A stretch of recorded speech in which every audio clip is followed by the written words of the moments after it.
दर्शकवृन्द नमस्कार। राष्ट्रियताको पहरेदारी, जनाधिकारको पक्षमा खबरदारी, यो हो न्युज नेपाल टेलिभिजन अनि कार्यक्रम हो संवाद। देश उत्सवमय छ। तिहारको रमझमका बीच हामी यो संवाद रेकर्ड गरिरहेका छौँ र आजका हाम्रा अतिथि हुनुहुन्छ देशको रीतिथिति, धर्म, संस्कृति सबै बचाउनुपर्छ, अझ पूर्वीय सभ्यताको जननी सनातन संस्कृति पुनर्जागृत गर्नुपर्छ भनेर लागिरहनुभएका एकजना अभियन्ता, मैले अभियन्ता भन्न रुचाए, जो विश्व हिन्दू युवा सङ्घका अध्यक्ष हुनुहुन्छ। उहाँलाई स्वागत गरौँ। स्वागत छ सर। धन्यवाद हजुर। ऋषिकेश जङ शाह नेपाल विद्यार्थी सङ्घको केन्द्रीय नेता उपाध्यक्ष भनेर चिनेका हामी जस्ता मान्छेले तपाईँलाई फेरि विश्व हिन्दू युवा सङ्घको अभियन्ता भन्दा अलिक सहज महसुस भएन? तपाईँ किन यो सक्रिय राजनीति छोडेर यता यो सङ्गठन त्यो पनि धार्मिकतिर सिफ्ट गर्नुभयो?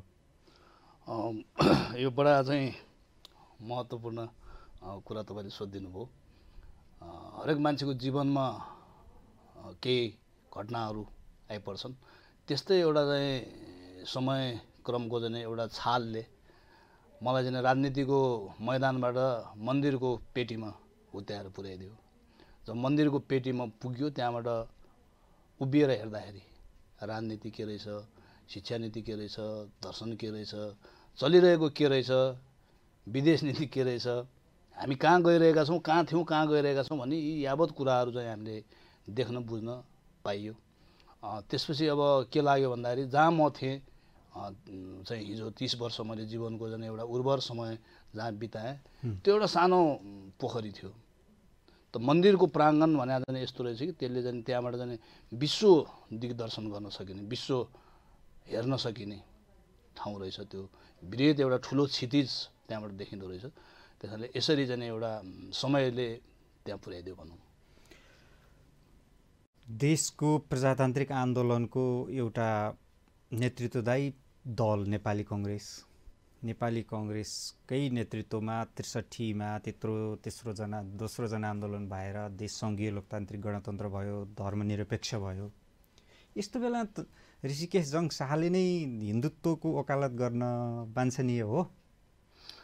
यो चाहिँ सौभाग्य ठान्छु म यसलाई चाहिँ, किनभने जीवनको 30 वर्ष जवानीका उर्वर दिनहरू त्यसमा व्यतीत गरेर फर्केर आउँदाखेरि चाहिँ हामी जहाँ सक्रिय थियौँ, जहाँ जीवन बितायौँ, त्यो कुराले चाहिँ निमिट्यान्न पारेको जुन सभ्यताको कुराकानी छ, जुन धर्मनिरपेक्षता, संसारको एकमात्र हिन्दू राष्ट्र भन्ने जुन थियो, त्यसलाई चाहिँ निमिट्यान्न पारेको चाहिँ जुन ठाउँ छ, त्यो ठाउँभन्दा चाहिँ कुराकानी यो ठिक रहेछ भन्ने चाहिँ महसुस गर्न पाइयो, बुझ्न पाइयो। र चाहिँ देशभरि हिजो सङ्गत गरेका नेताहरू, साथीहरू सबैलाई चाहिँ म के निवेदन गर्न चाहन्छु भने हामी समीक्षाको चरणमा आइपुगेका छौँ।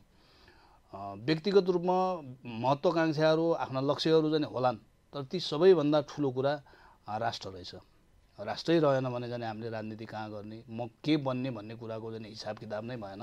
त्यस कारणले चाहिँ जुन कुरा गल्ती भएको छ, राजनीतिक रूपले जुन कुरा आफ्नो चाहिँ सभ्यताप्रति, आफ्नो राष्ट्रको कुराकानी क्षति पुर्याउने, त्यसलाई निमिट्या नपार्ने खालको राजनीति निर्णय भयो, राजनीतिक निर्णय भयो, देशी विदेशी प्रभावमा जुन निर्णय भयो, त्यो कुरा गलत थियो भन्ने कुरा चाहिँ समयले प्रस्ट्याइसकेको अवस्था छ। र हामीले त्यो कुरालाई बुझ्न सकेनौँ भने हामी रहने कि नरहने, हाम्रो अस्तित्व रक्षाको अवस्थामा पार्टीहरू सबैजना पुगिसकेको, नेताहरू सबैजना पुगिसकेको कुराकानी छ।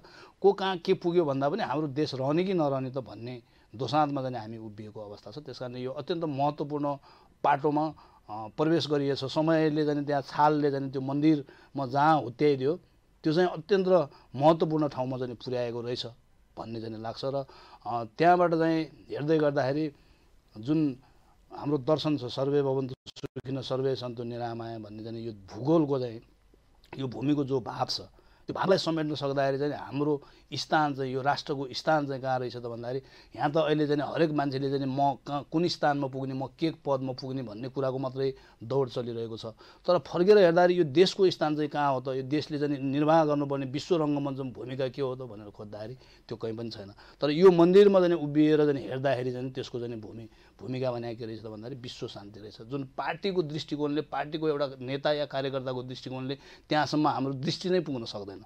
तर मन्दिरमा उभिएर हेर्दाखेरि यो देशको भूमिका चाहिँ सर्वे भवन्तु सुखिनः सर्वे सन्तु निरामय अथवा वसुदैव कुटुम्बकम भन्ने जुन भाव छ, विश्व शान्ति र मानव एकताको पक्षमा काम गर्नुपर्ने यो राष्ट्रको दायित्व भने चाहिँ त्यो रहेछ भन्ने चाहिँ जानकारी भयो। त्यस कारण यो पक्षमा उभिन पाएकोमा म सौभाग्य ठान्छु आफूलाई।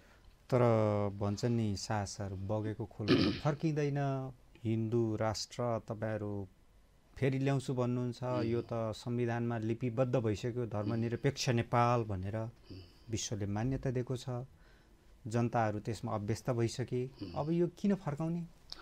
अब यस्तो छ, अब यो चाहिँ बगेको खोला फर्किँदैन भन्ने पनि छ, 12 वर्षमा खोला पनि फर्किन्छ भन्ने पनि छ फेरि नेपालमै उखान। त्यस कारणले गर्दाखेरि के छ भन्दाखेरि शाश्वत कुरा सत्य कुरा जे हो हामी त्यसको पक्षमा उभिनु पर्यो। हामीले कसैको प्रभावमा या कसैको डिजाइनमा हामी प्रयोग भएछौँ, त्यो कुरा जानकारी भइसकेपछि हाम्रो आफ्नो शाश्वत कुरा जे थियो त हाम्रो जे थियो त्यो चाहिँ शाश्वत थियो, त्यो कसैको पनि अहितमा थिएन। संसारको एकमात्र हिन्दू राष्ट्र हुनुको मतलब हिन्दू भने के त भन्ने कुराकै डेफिनेसन चाहिँ हामीलाई चाहिँ यहाँ पढाइएन, हामीले त्यो शिक्षा अध्ययन गर्न पाएनौँ। हिन्दू भनेको चाहिँ अज्ञानताको नाश रहेछ, हिन्दू भनेको चाहिँ मानवतावाद रहेछ भनिसकेपछि त्यो सबैभन्दा महत्त्वपूर्ण चाहिँ जुन विषय हो त्यसलाई चाहिँ खराब हो भन्ने हिसाबले चाहिँ जुन निमिट्याउन पार्यो त्यो गलत थियो। त्यस कारणले अब अहिले सबैले बुझिसक्यो, हाम्रो पुस्ताले हामीले अध्ययन गर्न नपाए पनि खास कुरा चाहिँ खोज्दै जाँदाखेरि चाहिँ यताउता गरेर खोज्दै जाँदाखेरि चाहिँ ओहो चाहिँ यो गलत भएछ। त्यस कारणले चाहिँ यो हामी चाहिँ आफ्नो पक्षमा फर्किनुपर्छ। हाम्रो आफ्नो पक्षमा उभिँदाखेरि हाम्रो भूमिका के छ त भन्दाखेरि संसारलाई सुव्यवस्थित गर्ने, संसारलाई शान्तिपूर्ण तरिकाले सञ्चालन गर्ने, दृष्टिकोण विचार दिने, रणनीति बनाउने त्यो खालको चाहिँ भूमिका यो देशको रहेछ।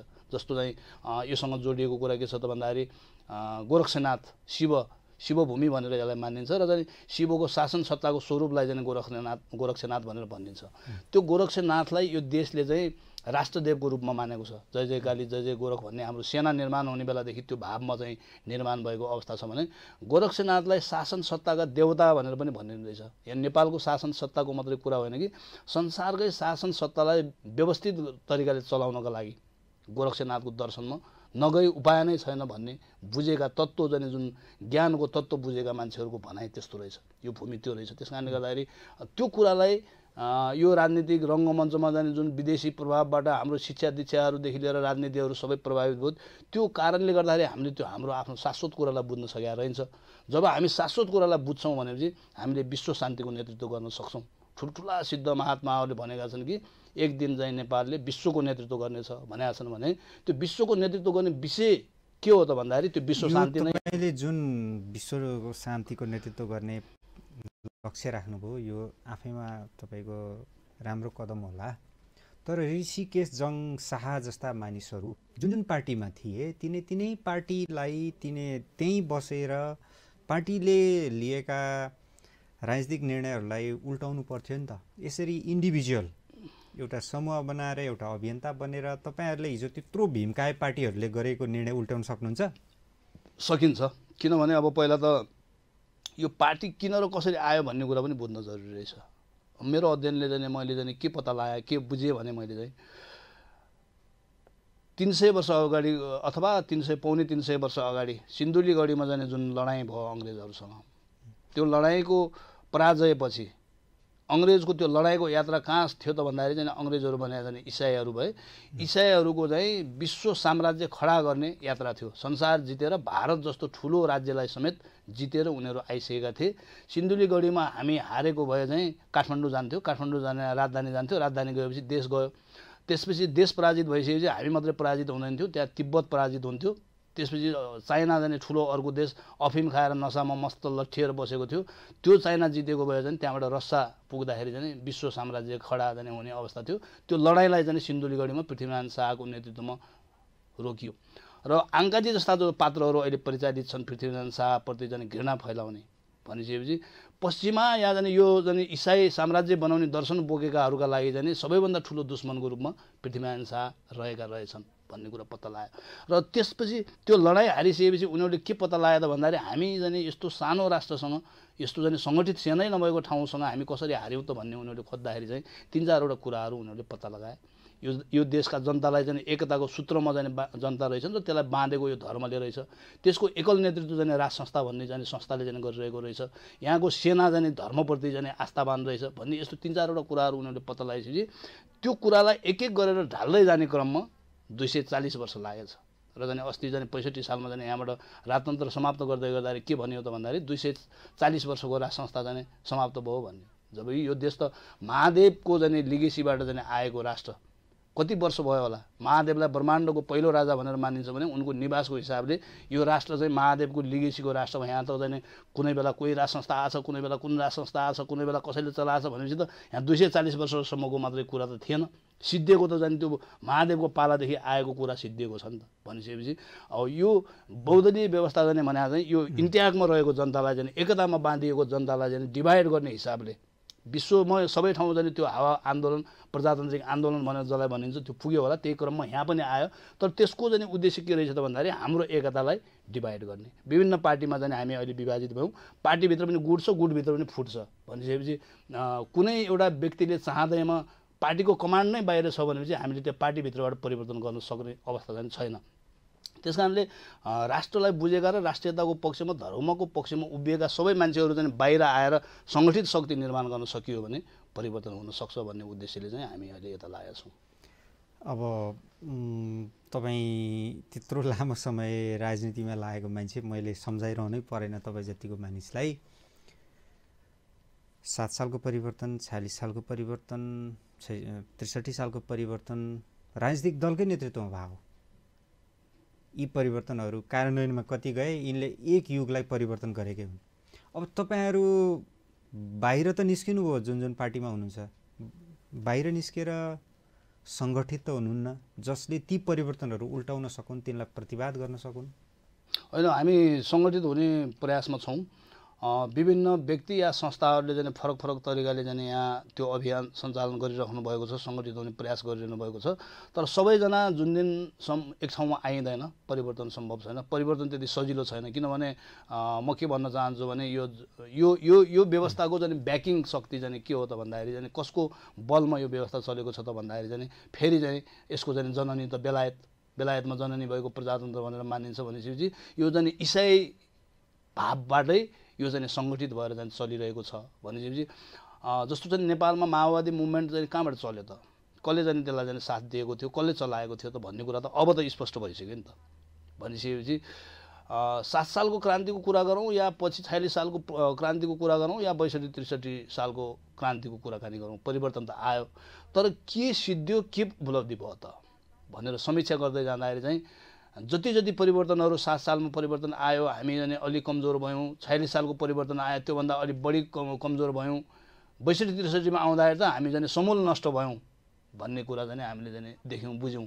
हामीले यो पाटोबाट खोजेकै छैन त, हामीले के गुमायौँ त जाने। यो परिवर्तन भनेको खास के रहेछ त, हाम्रो घर जलाउने अनि त्यसको खरानी ताप्ने कुरा चाहिँ परिवर्तन रहेछ। संस्कृत विश्वविद्यालयमा क्रान्ति भनेर चाहिँ आगो लगाउन लाउने अनि उतातिर चाहिँ उनीहरूले संसारभरि जाने अमेरिकाले 36वटा, बेलायतले, जर्मनले कहाँ संसारले जाने संस्कृत पढाइरहेको हुने हामीलाई चाहिँ जुन भूमिको जाने कथा संस्कृतिमा जाने छ, जहाँ यसको उत्पत्ति भएको हो त्यो ज्ञान विज्ञान संस्कृतिमा जो थियो त्यो भूमि यो हो नि त। यहाँ चाहिँ सिद्धाउन लाउने, उता चाहिँ बचाउने भनिसकेपछि आफ्नो घर आगो लगाएर जलाउने र जाने खरानी ताप्न लाउने कुरालाई चाहिँ क्रान्ति भनिएको रहेछ। त्यस कारणले जाने हामीले गुमाएका कुराहरू कति बहुमूल्य थियो त त्यो खोज्नुपर्ने अवस्थामा छ।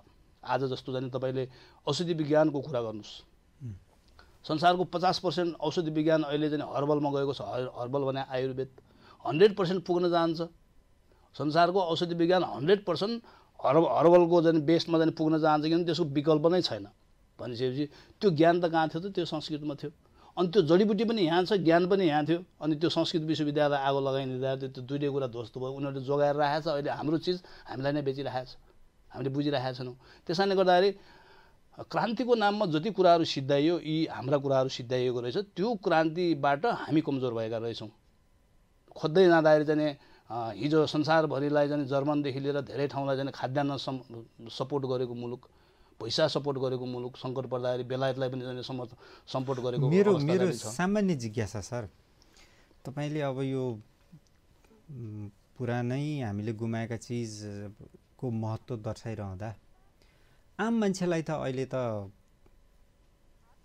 चेकमा होइन के, नगदमा परिणाम चाहिन्छ कुनै पनि सिद्धान्तवाद अभ्यासबाट, होइन त? हजुर।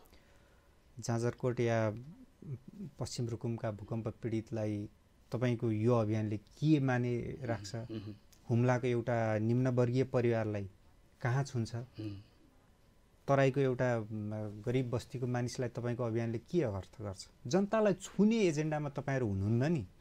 होइन, मलाई चाहिँ के लाग्छ भने अब यो कुरा बुझ्दाखेरि चाहिँ हामीले जे भनिरहेका छौँ जनताले यो कुरा बुझेको छ। जस्तो हामीले गाँजा खोल्नुपर्छ भनेर भन्दाखेरि चाहिँ 3 वर्ष अगाडि भन्दाखेरि चाहिँ सबभन्दा अलोकप्रिय निर्णय थियो। आज सरकार त्यो खोल्ने पर्ने ठाउँमा चाहिँ पुगेको छ। तर चाहिँ हामीले भनेका थियौँ गाउँको जनताले चाहिँ गाँजा प्रयोग गरेर चाहिँ त्यहाँ औषधि उपचार गरिरहेको थियो, त्यो उनीहरूले कुरा बुझेको छ। यो ज्ञान चाहिँ गाउँमा छ होइन। भनेपछि यो आयुर्वेदको ज्ञान व्यावहारिक रूपमा चाहिँ गाउँमा प्रयोग भइरहेको छ। र अनि अहिले यो चाहिँ परिवर्तनको नाममा हाम्रो आयुर्वेदलाई सिद्ध्याएर पश्चिमा खालको चाहिँ जुन औषधि विज्ञानलाई यहाँ स्थापित गरियो नि, त्यसलाई क्रान्ति भनिएको छ। तर गाउँको जनताले त चाहिँ त्यो प्रयोग गरिरहेको थियो, ठिक भइरहेको थियो स्वास्थ्य पनि। अहिले चाहिँ केलाई मान्यो त भन्दाखेरि हरेक टोलमा चाहिँ ठुल्ठुला अस्पताल, ठुल्ठुला अरबौँ करोडौँका बिल्डिङ बनेको कुरालाई विकास मानिएको छ। त्यो विकास हो कि विनाश हो?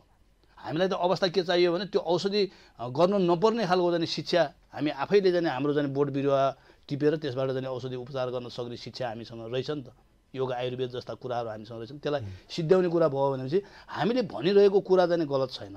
जस्तो अहिले चाहिँ के देखिरहेको छ त भन्दाखेरि चाहिँ यो तुरुन्तै आजै चाहियो भन्ने यो डिजिटल मार्केटबाट चाहिँ नेता छानेर ल्याएको छ नि, रातारात पैसा खन्याएर बुस्टिङ गरेर चाहिँ लाइक र कमेन्ट बढाएर रातारात चाहिँ हिजोसम्म के गरेको थियो केही थाहा छैन, रात भोलिपल्टै हिरो बनेर आइरहेको छ मान्छे हो। यो छिटो खोज्दाखेरि चाहिँ त्यस्तो चिजहरू पाइन्छ र त्यो सबै उनीहरूले चलाइरहेछ। डिजिटल मार्केट उनीहरूको कब्जामा छ, उनीहरूले चाहिँ मान्छे बनाइरहेछ, उनीहरूका मान्छे चाहिँ यहाँ उत्पादन गरिरहेछ। फलानु पार्टीमा फलानु 101 अनुहार नयाँ रातारात आएका अनुहारलाई हेऱ्यो भने सबै उनीहरूले डिजाइन गरेर उत्पादन गरिरहेको हो। यस्तो कम्पिटिटिभ बजारमा, यस्तो प्रतिस्पर्धात्मक बजारमा तपाईँहरूको यो शान्त राजनीति, यो अभियान यसले जनजनलाई छुँदैन, छोको देखिँदैन भन्न खोजेँ मैले। त्यो स्वाभाविक हो, नदेखिनु स्वाभाविक हो। तर चाहिँ नदेखिनु भने चाहिँ आकारमा नआउनु होइन। जस्तो चाहिँ हामीले शिक्षा बदल्ने भनेका छौँ भनेपछि हामी गाउँ गाउँमा चाहिँ गुरुकुल स्थापना गर्ने पक्षमा काम गरिरहेछौँ। धेरै ठाउँमा कामहरू भइरहेछ, गौशाला स्थापना गर्ने कुरामा भइरहेछौँ। त्यहाँ शिक्षा हामी आयुर्वेदको दिनेछौँ। त्यो प्रक्रियाहरू अगाडि बढिरहेका छन्। देशव्यापी रूपमा 50वटा भन्दा बढी ठाउँमा चाहिँ अहिले गौशाला बनिरहेको अवस्था चाहिँ छ। भनेपछि परिवर्तन सबै कुरा एकैचोटि देखिनुपर्छ भन्ने छैन। अन्तिममा चाहिँ रिजल्ट आउने बेला देखिन्छ त्यो चाहिँ आकार चाहिँ। त्यस कारणले गर्दाखेरि सबै कुरा तत्काललाई चाहिँ आँखा अगाडि देखिएको र नक्कली सिर्जना गरिएका कुराले भ्रमित बनाइरहेको छ मान्छेहरू। त्यही भएर आज चाहिँ फलानुलाई आशाको नजरले हेरेको छ, भोलि फलानु पार्टीको नेतालाई चाहिँ आशाको नजरले हेरेको छ। व्यक्ति बनेर चाहिँ राष्ट्र बन्ने हो र? कुनै एउटा व्यक्तिले चाहिँ राष्ट्रलाई चाहिँ एउटा चाहिँ दिशामा लैजाने हो र? कुनै पनि राष्ट्रलाई चाहिँ एउटा चाहिँ सही ठाउँमा गन्तव्यमा लैजानको लागि त त्यहाँ त नीतिले काम गर्ने हो नि त। कस्तो खालको नीति निर्माण गर्दाखेरि चाहिँ हाम्रो चाहिँ अर्थतन्त्र निर्माण हुनसक्छ, हाम्रो चाहिँ औषधि विज्ञान चाहिँ के गर्दाखेरि हामी आत्मनिर्भर बन्न सक्छौँ, हामीले कुन शिक्षा दिँदाखेरि हाम्रो रोजगारी सिर्जना हुनसक्छ, हाम्रो व्यापार उत्पादन अगाडि बढ्न सक्छ भन्ने कुरा त हिन्दू राष्ट्रको घन्टी बजाएर पनि त परिवर्तन नहुने होला नि। परिवर्तनको लागि चाहिँ माइतीघर मण्डला या चाहिँ यो काठमाडौँका सहरहरूमा जुलुस निकालेर परिवर्तन हुन्छ भन्ने कुरामा हामी विश्वास गर्दैनौँ। त्यो कुरा भने फाइनल लडाइँ लड्ने ठाउँ अहिले त हामी जाने गाउँमा जानु पर्यो। जे कुरा हाम्रो खोसिएको छ, जे कुरा हाम्रो गुमेको छ त्यसलाई पुनर्स्थापना गर्ने प्रयास गर्नु पर्यो। साराका सारा चाहिँ बलियो पाखुरा भएका मान्छे जति जम्मै विदेश पठाएर देश कसरी बन्न सक्छ? कस्तो भइरहेछ भने बलिया पाखुरा भएका मान्छे जति जम्मै विदेश पठाउने, आफ्नो जग्गा जमिन बाँझो भयो। त्यसपछि चाहिँ उताबाट ल्याएको पैसा चाहिँ धान खेत जहाँ हुन्थ्यो त्यहाँ चाहिँ सिमेन्टका जङ्गल बनाउने। 35 लाख हेक्टर खेत चाहिँ धान फल्ने खेतबाट 14 लाख हेक्टरमा आयो भनेर अस्ति एउटा रिपोर्ट आइरहेको थियो। कहिले क्षतिपूर्ति सम्भव छ? अब त्यो कुराको हो दीर्घकालीन रणनीति र चाहिँ नीति निर्माण नगरेर परिवर्तन हुन सक्दैन। त्यस कारणले चाहिँ आजै भोलि परिवर्तन भइहाल्छ भन्ने कुरामा हामी विश्वास गर्दैनौँ र चाहिँ त्यो खालको परिवर्तनले चाहिँ जनताले खोजेको चिज प्राप्त हुँदैन। जनताले खोजेको परिवर्तन र जुन हामीले भनेको चाहिँ आमूल परिवर्तन छ, सबै खालको चाहिँ परिवर्तन हामी आत्मनिर्भर र समृद्ध राष्ट्र जो राष्ट्रको चाहिँ आफ्नो गन्तव्य छ। जस्तो 2057 सालसम्ममा नेपाललाई चाहिँ एसियाली मापदण्डमा लैजाने भनेर चाहिँ पञ्चायतले पनि एउटा चाहिँ राष्ट्रिय नीति लिएको थियो। 46 सालमै ढलिहाल्यो, 57सम्म पुग्नै पाएन, ल्याउँदैन त्यो हेर्न पाइएन। तर अहिले हेरेर फर्केर आयो भने कहाँ हो त नेपालको चाहिँ गन्तव्य? यो राष्ट्रलाई कहाँ पुर्याउनु खोज्या त भन्दाखेरि कहीँ के छ त? फलानु नेता आयो भने फलानु युवा नेतालाई ल्यायो भने यो पार्टीको नेतालाई बनायो भने व्यक्ति बन्यो भने चाहिँ राष्ट्र बन्छ भन्ने भ्रमहरू चाहिँ यहाँ छरिरहेको छ। कहिले चाहिँ अब चाहिँ बुढाहरूले गर्न सकेन युवा ल्यायो भने हुन्छ भने त्यो युवा ल्यायो भने वृद्ध ल्यायो भने त्यो व्यक्तिले गर्ने होइन नि त, काम त नीतिले गर्नु पर्यो। नीति खै त नीतिगत बहस गरौँ, राष्ट्र कसरी बन्छ त? वैज्ञानिक युगमा विज्ञानको यत्रो चमत्कार भएको युगमा तपाईको हिन्दू धर्म नीतिले चाहिँ अनि नेपाललाई राम राज्यमा पुर्याउँछ त फेरि कसरी हुन्छ? यो विज्ञान भन्ने चिज छ नि, यो विज्ञान र धर्मशास्त्र अलग छँदै छैन। त्यो चाहिँ विज्ञान भनेको त्यो धर्मशास्त्रको ज्ञानभित्रको एउटा सानो व्यावहारिक पाटो मात्रै हो। अहिले जुन यत्रो विज्ञानले जहाज बनायो भन्छ नि त, अनि त्यो जहाज बनाउने बेस चाहिँ कहाँबाट आयो त? ज्ञान कहाँबाट आयो त? त्यो त्यही धर्मशास्त्रभित्र हिजै निर्माण भएको थियो, त्यसैलाई खोज्दै जाँदाखेरि पहिल्याउँदै जाँदाखेरि प्राप्त भयो। जति पनि अहिले जुन चिजहरू बनेका छन्, आविष्कार भएका छन्, त्यसको स्रोत के हो त? त्यही हो नि त, पूर्वीय दर्शन जसलाई हामीले भनिरहेका छौँ, जो यो भूमिको चाहिँ विचार हो, यो केन्द्रको चाहिँ भनौँ न, यो चाहिँ कैलाश पर्वतदेखि चाहिँ निस्किने 4वटा नदीहरू छन्। सतलजदेखि लिएर जाने उता जाने सिन्धु नदीदेखि लिएर ब्रह्मपुत्र नदीदेखि लिएर जाने यो कर्णाली नदी जति पनि छन्, यही पेरिफेरीभित्र सभ्यताको विकास भएको छ। र यही पेरिफेरीभित्र विकास भएको जाने ज्ञान विज्ञान र सभ्यतालाई चाहिँ हिन्दू भनिएको छ। भनेपछि सबै कुरा यहीभित्र, यसको जननी भने जाने यही थियो। त्यस कारणले त्यो कुरालाई खोजेर अहिलेको जाने जुन प्रविधि विकास भएको छ, त्यो प्रविधिलाई त्योभित्र जोइन गराउन हामीले सक्यौँ भने हामी सफल हुन सक्छौँ। एकाथरी मान्छेहरू चाहिँ भन्छन् ऋषिकेश जङ शाह वा यस्तै प्रकृतिका यस्तै उद्देश्यका जति हिन्दूवादी बनाउने, राष्ट्रवादी, राजावादी बनाउने सङ्घ सङ्गठन अभियानहरू छन्, यी चाहिँ प्रत्यक्ष परोक्ष देशलाई धार्मिक द्वन्द्वमा लाने कडी हुन्, पहिलो लेयरका खेलाडी हुन् भन्छन्, गोटी हुन् भन्छन्। अझ अब यो द्वन्द्वको नामबाट मान्छे जसरी त्रसित भइरहेछ नि, अब मेरो व्यक्तिगत रूपले भन्यो भने चाहिँ एउटा लडाइँ नलडेर यो देश परिवर्तनै हुँदैन होइन। तर धर्मले चाहिँ द्वन्द्वमा लैजान्छ भनेका छन्। अब धर्म भने चाहिँ के हो त खास? धर्म भने चाहिँ के हो त खास? मान्छेले चाहिँ यो हिन्दूलाई, मुस्लिमलाई, क्रिस्चियनलाई, सिखलाई, इसाईलाई धर्म भनिरहेको छन्। यी त सम्प्रदाय हुन्। धर्म भने के हो त भन्दाखेरि धर्म भने सत्य र न्याय जे हो, धर्म भने त्यही हो। भनेपछि जब सत्य र न्यायलाई स्थापित गर्ने कुरा हुन्छ भने त्यो कसरी गलत हुनसक्छ? धर्म सत्य र न्यायलाई स्थापना गर्ने विषयमा चाहिँ लडाइँ लड्नुपर्छ, हतियार उठाउनुपर्छ भने पनि त्यो बहुजन हिताय, बहुजन सुखायको लागि चाहिँ हुने कार्य हो। त्यसको लागि हामी तयार हुनुपर्छ। त्यसो भए त तपाईँले 52-62 माओवादी जनयुद्धलाई नि किन गाली गर्नु त? उनीहरूले नि त्यतिखेर बहुजन हिताय, बहुजन सुखाय भनेरै हतियार उठाएको थिए। भयो त, रिजल्ट आयो त। टावरहरू कसका छन्? सहरमा ठुल्ठुला गाडी कसले चलिरहेछ, घडेरीहरू कसका छन्? पैसा जाने हेर्नुहोस् त खोजेर एक नेताका। बहुजन हिताय, बहुजन सुखाय भयो त। लु तपाईँहरूले सशस्त्र सङ्घर्ष गर्नुहुन्छ, उसो भए अब आवश्यकता पर्यो भने त्यो भने कि अलि राष्ट्र रक्षा गर्नको लागि, धर्म रक्षा गर्नको लागि, गाई रक्षा गर्नको लागि, आत्मरक्षा गर्नको लागि, स्त्री रक्षा गर्नको लागि चाहिँ हतियार उठाउनु पर्छ आवश्यकता परेपछि भनेर हाम्रो शास्त्रले भनेको छ। हामी अहिले हतियार उठाउन गइरहेछौँ भन्ने होइन। आवश्यकता पर्दाखेरि राष्ट्रले उठाउनु पर्ने हुनसक्छ। राष्ट्रको अस्तित्व चाहिँ सङ्कटमा परिसकेपछि उठाउनु पर्ने हुनसक्छ। कसका विरुद्ध? यो जसले चाहिँ यो सभ्यतालाई नष्ट गर्न खोजेको छ। यहाँको ज्ञान विज्ञान र यहाँको सभ्यताले चाहिँ सर्वे भवन्तु सुखिन सर्वे सन्तु निरामया भन्छ। यो कसैको विपक्षमा छैन। यहाँको जो भाव छ नि, जो शिवजी भनिन्छ नि, शिव भन्ने चिज चाहिँ कसैको पनि विपक्षमा छैन। उसले सबैको कल्याण चाहन्छ भनेपछि त्यो सबैको कल्याण चाहने सभ्यताको लागि, त्यो विचार र दर्शन रक्षाको लागि हतियार उठाउनु पर्ने हुनसक्छ। यसले त द्वन्द्व निम्त्याउँछ।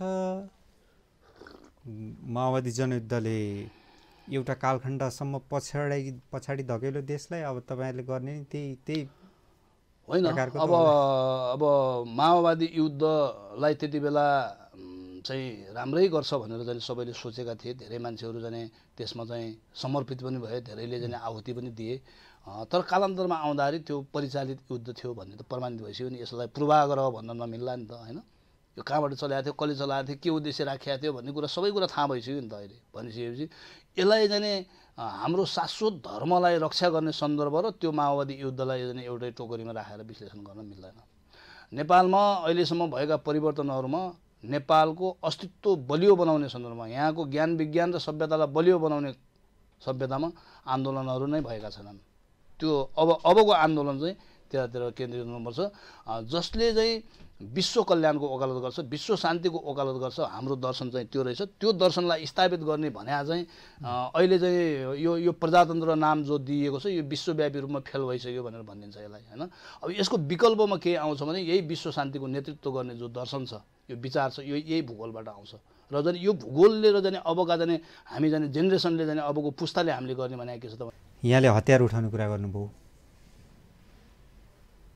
हतियार उठाएर परिवर्तनका लागि लड्नुपर्ने दिन जुग सकिए भनेर ६३ सालमा देशलाई सङ्घीय लोकतान्त्रिक गणतन्त्र बनाएको 17 वर्ष बितिसके, होइन। अब कसका विरुद्ध किन उठाउने हतियार? हतियार भने चाहिँ अब यो विचार पनि एउटा हतियार हो। पहिलो हतियार त विचारै हो। त्यसपछि शस्त्रको कुरा, अब यो जाने गोलीगट्टा बन्दुकका कुरा, दोस्रो जाने हतियारको कुराकानी भयो, होइन। मैले अघि पनि के निवेदन गरेँ भने संसारमा शान्ति स्थापना गर्नको लागि सबैजना बाँच्नको लागि, सबै सुख प्रभोग बाँच्नको लागि चाहिँ शान्तिको आवश्यकता छ। अहिले चाहिँ बलियाले दाङ खाने भन्ने हाम्रो जाने उखान थियो पश्चिमतिर। जो बलियो छ त्यसले जाने कसैको बारीमा जाने सुन्तला छ भने पनि जबरजस्ती गरेर टिपिदिने, कसैको बारीमा साग छ भने पनि गएर जाने टिपिदिने, उसलाई मन परेपछि उसले लिइदिने, होइन। त्यसलाई जाने जे जामा मानव अधिकारको जामा पहिला आए पनि भयो, चाहिँ जे गरे पनि त्यो चलिरहेछ अहिले, होइन। सबैले स्वतन्त्रतापूर्वक बाँच्न पाउने अवस्था, निर्दयले पनि कमजोरले पनि बाँच्न पाउने अवस्था अहिले छैन, किनभने दर्शनका कारणले छैन। जुन यो भौतिकवादलाई जाने सबै कुरा हो भन्ने कुरालाई प्रमुख मानेर सञ्चालन गरिरहेको जुन विश्व शासन व्यवस्था छ, जो राजनीतिक व्यवस्था छ, यो व्यवस्था फेल भइसक्यो। किनभने चारैतिर बलियोले दाङ खाने अवस्था गर्दै गर्दाखेरि सर यो व्यवस्था ल्याउने, यो संविधान जारी गर्ने दलहरू पछिल्ला आम चुनावमा पहिलो दोस्रो तेस्रो भएर जनादेश पाइरहेछन्, सत्ता सञ्चालन गरिरहेछन्। त्यो कसरी पाइरहेछ भनेपछि 12 बुँदे भएका जाने एउटा दुईटा बाहेक सबैजना एक ठाउँमा हुने, होइन। अनि बलिया पाखुरा भएका युवा जतिलाई चाहिँ विदेश लखेट्ने, अनि गाउँमा भएका केटाकेटी र वृद्ध र चाहिँ महिलाहरूमाथि खेल्ने हो। 12 बुँदेका चाहिँ सबै पक्षधरहरू एक ठाउँमा जम्मा हुने, महागठबन्धन बनाउने, अनि वृद्ध र केटाकेटीलाई चाहिँ खेल्ने हो भनेपछि त जाने बहुमत आउने नै भयो, होइन। त बहुमत आउँदाखेरि पनि के छ त पोजिसन? एक्लै हिँड्न सक्ने अवस्था छ कुनै नेताको? एक्लै जाने बाटोमा सडकमा हिँड्न सक्ने अवस्था छ? कोही जनता जाने चाहिँ सन्तुष्ट छ? कुनै नेतालाई जाने मान्छेले जाने एकदम भावनाले सम्मान गरेको अवस्था छ? नाप्ने भनेको त आम चुनाव नै हो, स्थानीय चुनाव नै हो। दुईटैमा दलको त भारी अग्रता छ, उनीहरू लिड गरेकै जनादेशको जगमा त हो सर। अनि त्यत्रो जाने जनादेश निर्माण गरेर हिँडिरहेका, यत्रा ठुल्ठुला जाने देश विदेशसँग शक्ति जानेको ब्याकिङमा जाने हिँडिरहेका 12 बुँदे जाने यत्रो ठुल्ठुलो भनौँ न, ठुल्ठुला सङ्गठन निर्माण गरेका एउटा दुर्गा प्रसाईले किन हल्लाइरहेछ त? सामाजिक सञ्जालमा पो हल्ला, राज्य सत्तामा त हल्ला छैन। सामाजिक सञ्जालमै होइन, दुर्गा प्रसाईले एउटा जाने हल्लाइदिएर र अस्ति बालोटारमा जाने मिटिङ बस्यो, 12 पक्षधरहरू फेरि एक ठाउँमा उभिनु पर्यो भनेर के कारणले त? राम्रो गरे भए, जनमत पाएर राम्रो गरे भए त्यो अवस्था सिर्जना हुन्थ्यो र? राम्रो त गरिएन। त्यो जनबलको आधारमा चाहिँ पार्टीगत स्वार्थ, व्यक्तिगत स्वार्थ र विदेशीका स्वार्थ पुरा गर्ने काम भयो। जनताले केही पनि पाउन सकेन। त्यस कारणले चाहिँ त्यो चाहिँ कमजोर भइसकेको, त्यो चाहिँ सिद्धिसक्यो, रुग्न भइसक्यो, ढलिसकेको जनमत। त्यो जुन भ्रम थियो नि हामी जाने हौँ भन्ने कुरा। अस्ति 79मा चुनाव भएको, भोट उनीहरूले अस्ति भर्खर पाएको सर। अब अस्तिबाट जाने आज आइसक्यो नि त, हिजो आइसक्यो, आज आइसक्यो नि त। आज त जाने फेरि जाने बालोटारमा अब अलिकति तपाईँकै विश्व हिन्दू युवा सङ्घको बारेमा म जिज्ञासा राख्छु सर। हजुर। हाम्रो दक्षिण छिमेक भारत नेपाललाई पुनः हिन्दू राष्ट्र बनाउन उद्यत छ। ऋषिकेश जङ शाहहरू जस्ताले नेतृत्व गरेको विश्व हिन्दू युवा सङ्घ अथवा यस्तै अन्य नामका, अन्य झन्डाका, अन्य अनुहारका यी जति छन्, यी चाहिँ भारतीय जनता पार्टी वा त्यससँग आबद्ध निकायहरूद्वारा परिचालित हुन् भनिन्छ हो। कसैले भन्न सक्छन्, नबुझेर भन्न सक्छन्। त्यो भन्नेहरूलाई चाहिँ हाम्रो भन्नु केही पनि छैन। अब भारतले नेपालमा हिन्दू राष्ट्र कायम गर्न चाहन्छ भने उहाँहरूको चाहिँ सदा सहायतालाई हामी धन्यवादै भन्छौँ। त्यसमा चाहिँ हामीलाई अप्ठ्यारो मान्नुपर्ने कुरा केही पनि छैन। तर ब्याकिङ स्याकिङ केही पनि छैन। तर चाहिँ के हो त भन्दाखेरि हामीले बुझिरहेको र हामीले गर्न खोजेको जुन विश्व हिन्दू महासङ्घको भातृ संस्थाको रूपमा हामी विश्व हिन्दू युवा सङ्घको नाममा र हामीले निर्माण गरेका अन्य सङ्घ सङ्गठनहरू चाहिँ जसरी हामीले चलिरहेका छौँ, हाम्रो चाहिँ स्पष्ट मान्यता के छ त भन्दाखेरि मानव सभ्यताको विकास चाहिँ हिमालमा भएको थियो। खोज्दै आउँदाखेरि कोही बहस गर्न चाहनुहुन्छ वैज्ञानिकहरू भने बसौँ कुराकानी गरौँ होइन। त्यसका चाहिँ पुष्टि हुने आधारहरू छन्, धर्मग्रन्थदेखि लिएर धेरै कुराहरू छन्। ज्ञानको विकास यहीँ भएको थियो, सभ्यताको विकास यहीँ भएको थियो। भौतिक रूपमा पनि संसारको सबैभन्दा अग्लो ठाउँलाई सगरमाथा भनिन्छ होइन। त्यो कहाँ छ त भन्दाखेरि चाहिँ यहीँ छ। हामी पृथ्वीको शिर रहेछौँ भन्ने कुरालाई त हामीले मान्नु पऱ्यो नि त। ज्ञान विज्ञानको विकास पनि यहीँ भएको थियो, सभ्यताको विकास पनि भएको थियो, त्यो शिर पनि यहीँ छ भौतिक रूपमा अहिले पनि। भनेपछि यो पुच्छरले चाहिँ टाउको हल्लाउने भन्छ नि अहिले चाहिँ चलिरहेको त्यस्तो हो। अब चाहिँ यो मस्तिष्कले संसार चलाउने, शान्तिपूर्वक संसार चलाउने भन्ने जुन दर्शनको कुरा हामीले गरिरहेछौँ नि हो, त्यो दर्शनको आधारमा चाहिँ भारतीयले हामीलाई चलाउने या पाकिस्तानीले हामीलाई चलाउने या अङ्ग्रेजीले हामीलाई चलाउने या पश्चिमाले हामीलाई चलाउने होइन कि विश्व कल्याणको लागि बहुजन हिताय बहुजन सुखाय भन्ने दर्शन यो भूमिको हो। त्यस कारणले चाहिँ यो हामीले चाहिँ यहाँबाट त्यो दर्शनलाई संसारभरि चलाउनुपर्छ भन्ने उद्देश्यमा चाहिँ हामीले काम गरिरहेछौँ। यो तपाईँले जुन आदर्श उद्देश्य राख्नु भएको छ यी सबै प्राप्त गर्ने त तपाईँले सङ्गठन चलाउनु पऱ्यो, त्यहाँ सदस्य हुन्छन् तिनको रेखदेख गर्नु पऱ्यो, आर्थिक उपार्जन गर्नु पऱ्यो। तपाईँलाई केही न केही त आएको होला नि त। छैन। अनि कसरी चल्नु भएको छ, कसरी बाँच्नु भएको छ त? हामी अहिले कसरी चलिरहेछौँ भने चाहिँ हामी आफै चलिरहेछौँ। हाम्रो जे अवस्था छ, जे औकात छ, हामी त्यस्तै अवस्थामा चलिरहेछौँ र चाहिँ कसैको पैसा लिएर हामी चल्न चाहँदैनौँ। स्पष्ट कुरा, हामी चाहिँ पैसा सिर्जना गर्ने यात्रामा छौँ, पैसा सिर्जना गर्छौँ।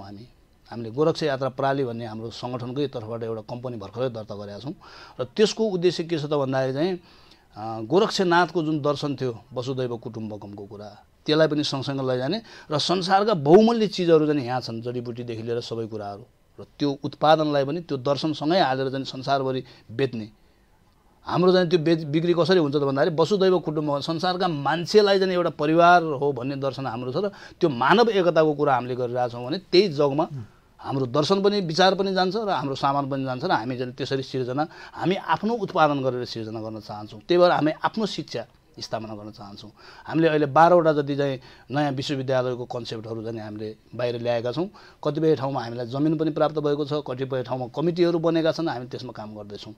हामीले चाहिँ आमूल परिवर्तनको दिशामा यो राष्ट्रलाई लैजान खोजेका हौँ। त्यस कारणले चाहिँ हामी कसैबाट परिचालित हुने भन्दा पनि हामीले यहाँबाट विश्व चलाउने जाने परिकल्पनामा हामीले काम गर्न खोजेका हौँ। परिचालित पनि नभनौँ शाह सर, अलिअलि सरसहयोग त गरे होला नि त। सरसहयोग चाहिँ अब लिन खोज्दाखेरि चाहिँ होला, हामीले कुनै सरसहयोग ल्याएको छैनौँ। विचारको हिसाबले, सभ्यताको हिसाबले हामी एउटै हो होइन। तर त्यो के भन्न चाहन्छु त भन्दाखेरि चाहिँ भारतमा बुझिने हिन्दू राष्ट्र अथवा हिन्दू सभ्यताको अथवा हिन्दू आन्दोलनको जुन कुरा छ र यहाँ जाएको जुन कुरा छ त्यहाँ चाहिँ एकदम तात्विक चाहिँ भिन्नता छ। 1000 वर्षभन्दा बढी जाने मुस्लिमहरूले र जाने 250 वर्ष जति जाने इसाईहरूले शासन गरेर त्यहाँको मनस्थिति नै खलबलाइदिइसकेको छ। यो सभ्यताको जाने खास कुराकानी के थियो त भन्ने कुरा त्यहाँ सिद्धिसकेको छ उहिले नै। त्यही भएर असली हिन्दुस्तान भने चाहिँ यो नेपाल हो। यहाँ चाहिँ यहाँको ज्ञान विज्ञान र सभ्यतामाथि कुनै चाहिँ वक्र दृष्टि परेको छैन, यहाँ दाग लागेको छैन भन्ने भावमा पृथ्वीनारायण शाहले उहिले नै असली हिन्दुस्तान यो रहेछ भनेर भन्नुको मतलब चाहिँ यहाँको हिन्दुत्वको जुन ज्ञान विज्ञान र भावना हो त्यो चाहिँ यहाँ दूषित भएको छैन। यसैको आधारमा हामी संसारमा जान सक्छौँ भन्ने खालको कुरा हो। नेपाललाई पुनः हिन्दू राष्ट्र बनाउँछु भनेर दर्जनौँ सङ्घ संस्था, अभियन्ता, नेता सक्रिय छन्, राजनीतिक दल राप्रपा नेपाल लगायत छन्। तर यिनीहरूप्रति जनताको आकर्षण, समर्थन हेर्ने हो भने उत्साहजनक स्थिति छैन। यो बग्रेलती सङ्घ सङ्गठन समूह बनाउनुभन्दा एउटै हुन चाहिँ किन नसक्नु भयो तपाईँहरू? त्यो एकदम स्वाभाविक, एकदम महत्त्वपूर्ण प्रश्न तपाईँले गर्नुभयो। यसलाई पोजिटिभ रूपमा लिनुपर्छ कि चाहिँ धेरैजनाले यो कुरा ठिक रहेछ भनेर चाहिँ आफ्नो तरिकाले जे सकिन्छ नि गरिराख्नु भएको छ। त्यो पोजिटिभ कुरा मिल्न नसकेका कारणले नसक्ने भन्ने कुरामा के छ त भन्दाखेरि चाहिँ खास गन्तव्य चाहिँ के हो त भन्ने कुरा पहिचान हुन सकेको छैन। सबैले त्यसलाई बुझाउन सकेका छैन। अथवा राष्ट्रको गन्तव्य कहाँ हो, कहाँ लैजानुपर्ने हो, यो आन्दोलनले के कुराहरू स्थापना गर्नुपर्ने हो, जनतालाई दिने कुराहरू के हुन्, अथवा हाम्रा आमूल परिवर्तनका कुराहरू चाहिँ के हुन् भन्ने कुरा बुझाउन नसक्दाखेरि अथवा त्यो कुरामा हामी सबै एक ठाउँमा सहमत हुन नसक्दाखेरि चाहिँ अलग अलग हो। त्यो छिटै त्यो दिन आउँछ कि हामी एक ठाउँमा उभिने दिन आउँछ। जुन दिन सबैजना एक ठाउँमा उभिन्छौँ त्यो दिन चाहिँ परिवर्तन हुन्छ। कुनै समयावधि 3 देखि 5 वर्ष 3 देखि 5 वर्षभित्र हामी आफ्नो जगमा यो देशमा परिवर्तन गर्छौँ, हामी आफ्नो बलमा आफ्नो ताकतमा। अब दक्षिणले त सहयोग गरेका छैन भन्नुभयो शाह सर। सहयोग लिएका छैनौँ, गरिरहेको होला, कसलाई गरेका छ गरे होला। त्यो चाहिँ हामीले चाहिँ प्रत्यक्ष हामी जुन संस्थाबाट हामी क्रियाशील छौँ त्यो संस्थामा हामी चाहिँ एक ठाउँमा भेट भएर हाम्रो लेनदेन र कुराकानी भएर त्यसरी सहयोग ल्याएको छैन भन्न खोजेँ। घरभित्र घरेलु रूपमा चाहिँ कसले सघाउँछ? घरेलु रूपमा पनि होइन, घरेलु रूपमा पनि हाम्रो भनाइ के छ भने अब निर्मल निवास हिन्दू राष्ट्रभित्र जाने राजा हुन्छ, त्यो शाश्वत कुरा भयो। तर जाने अहिले हामीले भनिरहेको विषय के छ त भन्दाखेरि चाहिँ हामीलाई हिन्दू राष्ट्र चाहिएको हो अथवा हामीलाई जाने यो राष्ट्रलाई जाने एउटा सही गन्तव्यमा पुर्याउने र राम्रोसँग शासन चलाउनको लागि राज संस्था आवश्यक हो भन्ने कुरा हो भने त्यो चाहिँ नेपाली जनताले महसुस गरेर त्यो प्राप्तिको लागि नेपाली जनता सङ्घर्ष गर्न तयार हुनु पर्यो। दक्षिणले या पश्चिमले ल्याइदिएको जाने हिन्दू राष्ट्र र राज संस्था दुवैटै काम छैन यहाँ। त्यो कस्तो चाहियो त जाने वैदिक राज संस्था भनेर भन्छ नि, वैदिक राज संस्था कस्तो हुन्थ्यो त भन्ने खालको त्यो राज संस्थाको क्यारेक्टर, चरित्र, त्यसका जाने नीति नियमहरू, राजा पनि आफ्नो ठाउँमा बस्नुपर्ने कुराहरू जाने जुन वैदिक रूपले जुन तय गरिएका छन् त्यो खालको वातावरण सिर्जना गर्नको लागि त्यो उपयुक्त हो भन्ने लाग्छ भने नेपाली जनता चाहिँ त्यसको लागि तयार हुनु पर्यो। मेरो जिज्ञासा, निर्मल निवासले चाहिँ यहाँहरूको सङ्गठनलाई, यहाँहरूको अभियानलाई सहयोग गरिरहेको हो, आर्थिक अनुदान दिइरहेको हो भने? होइन, हामी चाहिँ सम्पर्कमै छैनौँ। अब जाने राजालाई हामीले नचिन्ने कुरा भएन, सबैले चिन्छ। अब सबैलाई राजाले चिन्ने कुरा हुँदैन। हामी चाहिँ प्रत्यक्ष सम्पर्कमा, संवादमा, सहकार्यमा छैनौँ। दर्शनको हिसाबले चाहिँ, सभ्यताको हिसाबले हामी एक ठाउँमा छौँ। अनि चिन्दै नचिनिया संस्थाको पुनर्स्थापनाका लागि किन जीवनमा यत्रो दुःख गरिरहेको त नि? हामीले चिनेका छौँ नि त, यो देशले चिनेका छन्, धर्मशास्त्रले चिनाएको छ, यहाँको सभ्यता ज्ञान विज्ञानले चिनाएको छ नि त। हुन त भित्रभित्रै सहयोग लिएर बाहिर चिनाएन भने हो कि? होइन, भन्नुपर्ने कारणै छैन। राष्ट्रको अस्तित्व रक्षा गर्ने हो भने चाहिँ के कुरा उपयुक्त हो त भन्ने कुराको विषयमा चाहिँ राष्ट्रिय बहस चलिरहेको छ।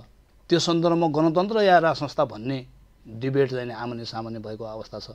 तर राज संस्था चाहिँ हिजो फालिसकेको र चाहिँ त्यसका पनि अवगुणहरू चाहिँ कयौँ देखाइएर चाहिँ अथवा भएर अथवा देखाइएर चाहिँ जुन आएका छन् त्यो विषय पनि भएको कारणले गर्दाखेरि फाइनल्ली चाहिँ पुग्नुपर्ने के हो त भन्ने विषयमा चाहिँ राष्ट्रिय बहस चलिरहेको छ र चाहिँ समय आइसकेपछि सही गन्तव्य के हो भन्ने कुरा निचोडमा आइहाल्छ जस्तो। देशलाई राजनीतिक रूपमा राजतन्त्रबाट गणतन्त्रमा लगेको राजनीतिक आन्दोलन, जनआन्दोलन 2062-63ले, अब तपाईँहरू जस्ता व्यक्तिले गरेको अभियानले त्यो स्तरको उभार ल्याएर परिवर्तन गर्दैन क्या सर? अनि तपाईँहरू आफै एकताबद्ध हुनुहुन्न। तपाईँहरूको कित्ताको राजनीतिक दल राप्रपा नेपालको हैसियत, ती दललाई जनताले दिएको मत हेर्ने हो भने पनि उत्साहजनक स्थिति छैन। ठिक भन्नुभयो तपाईँले, उत्साहजनक अवस्था छैन। तर चाहिँ सत्य कुरा लागु हुनलाई समय लाग्ने रहेछ, समय लाग्ला, विकल्प नै छैन। या त हामीले चाहिँ यथास्थितिलाई स्वीकार गरेर हामी चाहिँ कहिले पनि दास नभएको मुलुक दासतामा बाँझेर हाम्रा दरसन्तानहरू चाहिँ दासताको जन्जिरमा बाँधिदिनु पर्यो, हामी पराधीन राष्ट्रको रूपमा चाहिँ अगाडि बढ्नु पर्यो। या होइन भनेपछि जाने यो जाने जुन पुर्खा र जुन विरासतबाट यो राष्ट्र आएको थियो र यसको जाने जुन रेपुटेसन संसारभरिमा जाने यसको जाने जुन स्थान थियो, गुरु राष्ट्र भन्छ कि, जहाँ ज्ञान र जाने मानव सभ्यताको विकास भएको थियो, यहाँबाट नै भाषादेखि लिएर सबै कुरा, संस्कार, संस्कृति र मान्छेहरू नै यहाँबाट फैल्या हुन् बाहिर भनेर भनिन्छ कि। भनेपछि त्यो स्थानको त आफ्नो गरिमा छ नि त। हो, त्यो स्थानमा चाहिँ अहिले धुलो लागेको छ। हाम्रो पुस्ताले चाहिँ त्यो गरिमालाई पुनर्स्थापित गर्न पनि त एउटा शक्ति चाहियो। त्यो शक्ति भने त राज्य शक्ति नै हो नि। तपाईँ जस्ता अभियन्ताको शक्तिले भ्याउँदैन भने क्या? मैले माने राज्य सत्ता निर्माण गर्नलाई चाहिँ अभियन्ताको शक्तिले भ्याउँदैन। तर धेरै खालका अभियन्ता र सङ्घ संस्था एउटै उद्देश्यका लागि चाहिँ सङ्घर्ष गरिरहेकाहरू एक ठाउँमा आउँदाखेरि त्यो जुन स्थानमा अहिले धुलो लागेको छ त्यसलाई सफा गर्ने काम मात्रै हो, त्यो सफा हुन्छ। अब अघि यहाँले नै भन्नुभयो दुर्गा प्रसाईको प्रसङ्ग। 46 सालको परिवर्तन लगत्तै गाई पार्टी र हलो पार्टी भएर उदाएको राप्रपा आजका मितिसम्म राज संस्था हिन्दू राष्ट्रकै पक्षमा छ, 62-63 पछि पनि होइन। तर त्यो राप्रपाले यत्रा वर्षसम्म गरेको सङ्घर्ष, राज संस्था हिन्दू राष्ट्र पक्षमा गरेको योगदानभन्दा विगत केही महिनादेखि मेचीमा एउटा दियो बालेर सुरु गरेको दुर्गा प्रसाईको अभियानले अलिकति बढी तरङ्ग ल्याएको छ नि देशभित्र नागरिकका जनमनमा। अब त्यो ठ्याक्कै कस्तो भने जस्तो राप्रपाको सन्दर्भमा भन्दाखेरि राप्रपाप्रति आबद्ध साथीहरूले चित्त नदुखाउनु होला। र म के भन्न चाहन्छु भने राप्रपा र काङ्ग्रेस एमालेमा खास फरकै केही पनि छैन। यही व्यवस्थाभित्र त्यही कुराको लागि जाने लडिरहेका छन्। हिजो कमल थापाले जाने जसरी उपयोग गर्नुभयो, अस्ति उपप्रधानमन्त्री खान हाम्रो लेङदेनजी पनि जानुभएको हो। अहिलेको राप्रपाले जाने त्यो जुन हिन्दुत्व र राज संस्थाको राष्ट्रवादीको ग्राउन्डमा रहेको जाने जुन जाने जनमत छ त्यसलाई क्याच गर्नलाई जाने यही व्यवस्थालाई कन्टिन्यू गर्ने कुरामा उहाँहरूको क्रियाशीलता हो भन्ने म ठान्छु होइन। र त्यसबाट चाहिँ रिजल्ट नआइसकेपछि जनताले चाहिँ फरक विकल्प के हुन्छ त भन्ने खोज्ने क्रममा एकजना पात्र दुर्गा प्रसाईको नाममा चाहिँ आउनु भएको छ, अहिले चर्चामा हुनुहुन्छ होइन।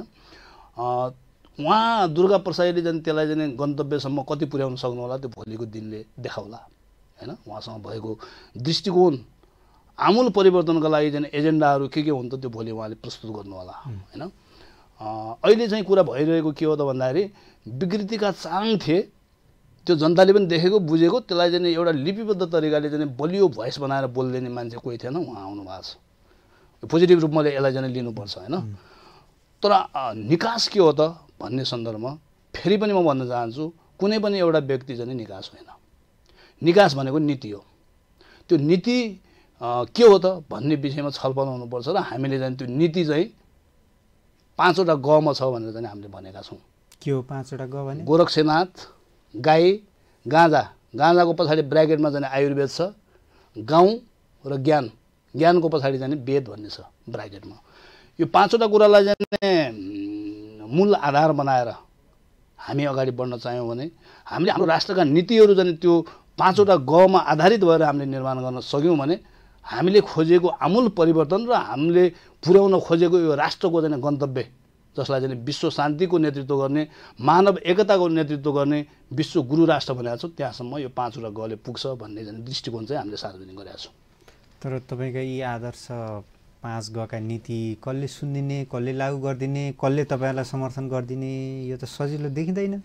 अब आज चाहिँ तपाईँलाई सुनाएँ मैले, तपाईँ मार्फत चाहिँ हजारौँ दर्शकहरूले यसलाई चाहिँ सुन्नुभयो। सुन्दै जाँदाखेरि उहाँले के भने हो त जाने यसले चाहिँ गफ दिया हो कि केही दम छ त यो भित्र भनेर जाने केही नभएर केही मान्छेले खोज्न थाल्नुभयो भने गोरखनाथ भने के हो, यसबाट के निस्किन्छ, यो कहाँ कहाँ पुग्छ, गाई भने के रहेछ, गाईले के दिन सक्छ, यो कहाँ कहाँ जोडिएको छ, यो किन यसलाई जाने आमा भनेको होला, विश्वकै माता गाबो विश्वसे माता र किन भने होला, अथवा गाँजा भनेर भन्यो जो प्रतिबन्धित थियो ब्राकेटमा जाने आयुर्वेद भनेको छ।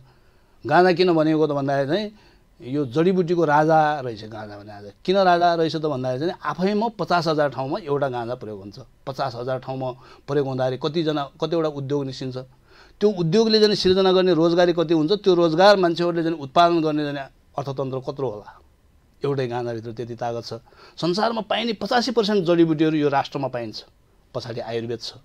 अनि त्यो शिक्षालाई हामीले लागू गरेर हाम्रो चाहिँ उत्पादन गर्न खोज्यौँ भने हामीले खोजेको चिज पाइएला कि भन्ने चाहिँ हामीलाई लाग्छ। जस्तो गाउँको कुरा भनेका छौँ, अहिले चाहिँ के गर्न खोजिएको छ त भन्दाखेरि जहाँ जहाँ धान हुने खेतहरू थिए ती सबै मासेर चाहिँ सहर बसाइरहेछ। सहर भनेकै यो चाहिँ परनिर्भर बनाउने चिज, अर्काको जाने सामान ल्याएर बेच्ने अखडा। गाउँमा त जाने हामी सबै आत्मनिर्भर थियौँ नि, हाम्रो गाउँलाई जाने जोगाएर अगाडि बढ्न खोजे हाम्रा डाँडा काँडा जानेले उत्पादन दिन्थे होइन। उत्पादन नहुने जाने अर्काको सामान ल्याएर जाने आफ्नो धान खेत मासेर जाने सिमेन्टका जङ्गल लगाएर बसाएपछि अनि हामी पराधीन नभएको हुने त भनेपछि यो नीतिगत रूपले जुन अहिले शिक्षा हामीलाई दिइराखेको छ, जुन राष्ट्रमा जाने मैले ज्ञानको कुरा गर्दाखेरि संसारका सबै ज्ञानहरूको जाने पुर्खा, सबै धर्महरूको पुर्खा भनेकै वेद हो भनिसकेपछि त सबै ज्ञानहरू नै त्यही वेदबाट जन्मिन्छन् भने त्यो चिजै मूल नै यहाँ जन्मिएको छ, यहाँ सिर्जना भएको छ भनिसकेपछि त हो हामी त्यसको अध्ययनमा जानु पर्यो। त्यसको अध्ययनमा जाँदाखेरि खोज्दाखेरि हाम्रो त्यहाँ यहाँभित्र जाने त्यो सबै कुराहरू थियो। हिजो विमान कसरी बनाएको थिए होइन, मनको गतिमा चल्न सक्ने विमान बनाएको थियो, अहिले बनाएको छ त्यो त्यहाँ पुगेको छ त अहिलेको विज्ञान छैन नि त हो भनेपछि हामीसँग हिजो भएको ज्ञान त्यसको चाहिँ तुलनामा अहिलेको समाज, अहिलेको विकास र आविष्कार त्यहाँ पुग्न सकेका छैन। त्यस कारणले हामीले त्यो 5वटा कुरालाई आधार बनाएर मेरुदण्ड बनाएर हामीले नीति निर्माण गर्न सक्यौँ भने त्यो दुर्गा प्रसाईले आएर चलाए पनि हुन्छ, गगन थापाले आएर चलाए पनि हुन्छ। त्यो व्यक्ति केही पनि होइन, मूल कुरा चाहिँ नीति हो। त्यो नीति चाहिँ कस्तो हुने भन्ने विषयमा चाहिँ हामीले 5 गको कुरा गरेका छौँ। मङ्सिर 7 गतेदेखि दुर्गा प्रसाई नेतृत्वको अभियान राजधानी केन्द्रित आन्दोलनमा छ, यहाँहरू पनि त्यहाँ सामेल हो? होइन, हाम्रो चाहिँ समर्थन छ। विकृतिको विरुद्धमा उहाँहरूले चाहिँ कुरा उठाउनु भएको छ, आम जनताको आवाज चाहिँ त्यहाँ बोलिएको छ। धेरै सङ्घ संस्थाहरू यो अहिलेको अवस्था र व्यवस्थाबाट चाहिँ वाक्क दिक्क भएका मान्छेहरूले चाहिँ सद्भाव राखेको छ। त्यही किसिमले हाम्रो पनि सद्भाव छ। नेकपा एमालेको युवा सङ्घ, राष्ट्रिय युवा सङ्घ अनि महेश बस्नेत पूर्व मन्त्री जो पूर्व अध्यक्ष युवा सङ्घका, उहाँले पनि त्यही दिन महँगी विरोधी भयङ्कर जुलुस राख्नु भएको छ माइती घरमा। अब महेश बस्नेतले चाहिँ महँगीको विरुद्धमा चाहिँ जुलुस राख्ने, प्रचण्ड प्रधानमन्त्री हुने, आफै आन्दोलनको घोषणा गर्ने भनेपछि योभन्दा चाहिँ गाई जात्रा केही हुन सक्दैन होइन। त्यस कारणले गर्दाखेरि जसले सत्ता आफैले चलाइरहेको छ त, नेकपा एमाले यत्रो सत्ता चलाएको छ त चाहिँ उसको कार्यकालमा कहाँ के भयो त चाहिँ त्यो चाहिँ दुर्गा प्रसाईले भनिदिइरहेको छ त, चाहिँ आम जनताले त्यो बुझेकै छ भनेपछि महँगी विरुद्ध चाहिँ उहाँले गरे आन्दोलनको चाहिँ कति औचित्य होला। अथवा चाहिँ स्वयं चाहिँ यत्रो चाहिँ 10 वर्ष 12 वर्ष यत्रो चाहिँ धन जनको क्षति गरेर चाहिँ प्रधानमन्त्री बन्नुभएको छ, व्यवस्था ल्याउनु भयो, गणतन्त्र ल्याउनु भयो, के दिनुभयो त? अनि के का लागि चाहिँ गर्ने त आन्दोलन भनेपछि यस्ता चाहिँ यो हास्यास्पद कुराहरू हुँदै गर्छन्, हुँदै जाला। त्यसमा चाहिँ रिजल्ट पछि के आउनुपर्ने हो, जे सत्य हो त्यो आउला। अन्तिम प्रश्न सर, ऋषिकेश जङ शाहले हतियार सहितको आन्दोलन उद्घोष कहिले गर्नुहुन्छ? म के भन्छु भने यो चाहिँ हाम्रो शास्त्रले दिएको मार्गदर्शन हामीलाई। यदि राष्ट्र, धर्म, आत्मरक्षा, स्त्री रक्षा, गौरक्षा लगायतका कुराहरूमा सङ्कट उत्पन्न हुन्छ भने हतियार उठाउनुपर्छ भनेर चाहिँ मार्गदर्शन हामीलाई शास्त्रले गरेको विषय। त्यो शास्त्रले गरेको विषय अनुसारको अवस्था जति बेला सिर्जना हुन्छ त्यति बेला ऋषिकेश जङ शाहले उठाउला या अथवा चाहिँ अरू कसैले उठाउला अथवा चाहिँ कुनै सङ्गठनमा आबद्ध भएका सङ्गठनले उठाउला। त्यो हतियार चाहिँ कहाँबाट ल्याउने होला है? हतियार यहीँ छ। यहाँ खानीहरू चाहिँ यहाँ फलाम खानीदेखि लिएर सुन खानीदेखि लिएर जम्मै थिए। हतियार कहाँ बन्थ्यो त? यहाँ हाम्रो हिजो गाउँ गाउँमा बन्थ्यो, भोलि पनि गाउँ गाउँमा बनिहाल्छ नि। केही ठुलो कुराकानी छैन हतियारको कुरा। त्यो भन्दा पनि जो अहिले मुलुकले चाहिँ आमूल परिवर्तनको पक्षमा छलफल र बहस चलाइरहेको छ त्यसको निकास र त्यसको गन्तव्य कहाँ हो भन्ने विषयमा हामी जानुपर्छ। त्यहाँ पुग्नका लागि जुन अवरोध बाधाहरू चाहिँ व्यवधानहरू आइपुग्छन् त्यसका लागि आवश्यकता पऱ्यो भने हतियार पनि उठाउनुपर्छ, हुनसक्छ भन्ने खालको कुराकानी हो। अहिले नै हतियार उठाइहाल्छौँ भन्ने कुराकानी होइन होइन। त्यस कारणले बहस कता जानु पऱ्यो त भन्दाखेरि चाहिँ हामी कहाँ थियौँ र कहाँ पुगेका छौँ अहिले स्तरको हिसाबले, आर्थिक अवस्थाको हिसाबले, चेतनाको स्तरको हिसाबले, आत्मनिर्भरताको अवस्थाको हिसाबले कुरा गऱ्यो भने हामी कहाँ थियौँ र अहिले कहाँ पुगेका छौँ। यो अवस्थामा अस्ति भर्खरै त्यो अन्तर्राष्ट्रिय मुद्रा कोषले सार्वजनिक गरेको रिपोर्टले के भन्यो त, संसारको गरिब चाहिँ यो चाहिँ राष्ट्रहरूमध्येमा दक्षिण एसियामा सबभन्दा चाहिँ 1 नम्बरमा भएको नेपाल भनेर भन्यो होइन। भनिसकेपछि अब के भन्ने त, के भनेर ढाकछोप गर्ने त? 30 वर्ष जसले शासन चलाउनु भयो उहाँहरूले लजिक चाहिँ के दिने त? रिपोर्ट चाहिँ नि त्यहाँ सबभन्दा गरिब बनेर आछ, कति ढाकछोप गर्ने त? महेश बस्नेतले ढाकछोप गर्ने, केपी ओलीले गर्ने, अरू कोले गर्ने ढाकछोप हुन्छ त? हुँदैन नि त। हो भने यो अवस्थाबाट चाहिँ हामी फेरि चाहिँ सङ्गठित बन्नको लागि, हामी चाहिँ समृद्ध गरेर चाहिँ जानको लागि हामी कहाँसम्म पुग्न सक्छौँ भन्दाखेरि खस्किने ठाउँ यहाँभन्दा तल छैन, सबभन्दा गरिब मुलुक भनेर आइसक्यो। अब उठ्दाखेरि हामी कहाँसम्म पुग्ने त भन्दाखेरि त्यो गन्तव्य चाहिँ विश्वको गुरु राष्ट्र हो। यहाँभन्दा ठुलो गन्तव्य कसैले पनि दिन सक्दैन। योभन्दा ठुलो गन्तव्य नै छैन। विश्व शान्तिको नेतृत्व गर्ने विश्व गुरु राष्ट्र नेपालको स्तर त्यहाँ हो। त्यो ठाउँमा पुग्नका लागि चाहिँ पूर्वीय दर्शनलाई आधार बनाएर हामी आत्मनिर्भरता खोजी मौलिकताको अभियान समृद्धिको भनेर भनेका छौँ। त्यो गन्तव्यबाट हामी अगाडि बढ्नुपर्छ। सर, यहाँको अमूल्य विचार अनि समयका लागि हामी एकदमै आभारी छौँ। धन्यवाद। तपाईँले चाहिँ यो कुरा गर्ने अवसर दिनुभयो। हामीले अहिलेसम्म कसैसँग सहयोग चन्दा यताउता यस्तो धन्दा हामीले चलाएका छैनौँ। दर्शकवृन्द, उहाँ हुनुहुन्थ्यो ऋषिकेश जङ शाह, जो नेपाली कङ्ग्रेसको विद्यार्थी सङ्गठनका पूर्व नेता अनि अहिले चाहिँ देशलाई हिन्दू राष्ट्र बनाउनुपर्छ भन्ने एकजना सक्रिय अभियन्ता। उहाँ विश्व हिन्दू युवा सङ्घका केन्द्रीय अध्यक्ष पनि हुनुहुन्छ। नेपाललाई किन हिन्दू राष्ट्र बनाउने, अथवा उहाँकै शब्द सापटी लिएर भन्नुपर्दा नेपाल कसरी गुरु राष्ट्र बन्न सक्छ, यसमा उहाँले आफ्ना तर्कहरू राख्नु भएको छ। उहाँका तर्क र विचारहरू यहाँहरूलाई कस्तो लाग्यो फैसला गर्ने जिम्मा तपाईँहरूको। आजको संवाद यति नै। हेर्दै रहनुहोला न्युज नेपाल टेलिभिजन। नमस्कार।